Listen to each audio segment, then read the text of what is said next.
Qani katta qo'rg'on baliqxonasiga bizda qani 2 xil tayyorlanar ekan-a baliq. Shahboz aka? Zakazga qarab.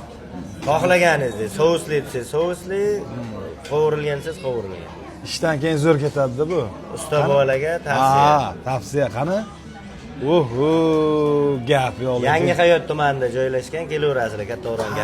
Bugungi mehmonimiz Abbos aka, usta bova. Usta bova. Urgutdan mehmonlar kelgan. Urgutda qani kayflan turib boshqacha-ku, bu yerda baliq deyish kayf qiladi. Baliq kallasini turing olaydi qani. Qara 100% egrida bu azam, ha. 100% egrida. Oshmasin. Ajoyib. Ta'mini ko'raylik qani. Yangi hayotga joylashgan Katta Qo'rg'on kafesiga omad.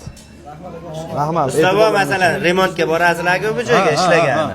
Ko'proq nima ovqat beradi uydagilar? Ko'proq shu makaron yeymiz. Baliq berganlar ham bo'lganmi? Ha, baliq endi dastavka qilamiz-da, nasib. Yo, bu birinchisi. Bu birinchisi. Oxirgi bo'lmasin faqat. Shundoq. Anaga mazza qilaman-da. Almash